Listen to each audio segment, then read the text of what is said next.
तारगुन खातून के आदमी वफादारी के बदले सोना चाहते हैं और निकोला को हमारे खिलाफ मजीद आदमियों की जरूरत है और उसी वजह से वो जल्द या बदेर मुलाकात करेंगे। लेकिन मैं पहले ही मंसूबा तैयार कर चुका हूं। आप क्या मंसूबा बना रहे हैं उस्मान साहब? तारगुन खातून से मिलकर जिस जाल को वो हमारे खिलाफ इस्तेमाल करना चाहते हैं उसमें वो खुद ही फंस जाएंगे इंशाअल्लाह। भाईजान, गुयून हिसार के तकफूर योरगो से बात कीजिए, लेकिन उससे हम खुफिया तौर पर मुलाकात करेंगे। आपके जहन में क्या चल रहा है? वो नाहल शख्स एनागोल का तकफूर बनने का ख्वाब देखता था, लेकिन अब वो निकोला का ताबे है और इससे उसकी तजलील होती है।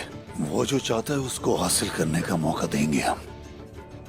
उसकी कमजोरी का फायदा उठाकर उससे अपने हाथों में कर लेंगे और निकोला तो उन लोगों को वैसे ही पसंद नहीं है। ठीक है उस्मान साहब, ठीक है। निकोला हमारे दुश्मनों को बढ़ाना चाहता है,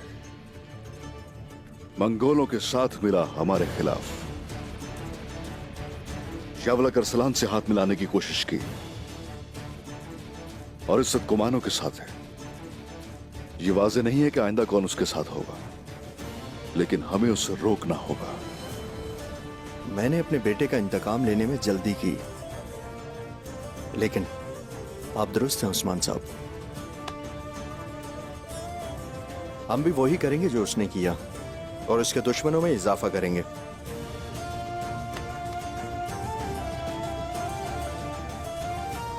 तिजारत जारी रहेगी और तिजारती रास्ते किसी भी हाल में खुले रहने चाहिए। सुलेमान साहब और मलिक साहब के काफिलों की हिफाजत अहम है। जैसे ही वो हमारी जमीनों में दाखिल होंगे, वो हमारी जिम्मेदारी होंगे। उनसे हासिल हुए सोने से हम गरीबों के लिए खुशहाली लेकर आएंगे। मंगोलों से भागकर सऊद आने वाले कबीलों को सहारा दिया जाएगा इंशाअल्लाह। इंशाअल्लाह।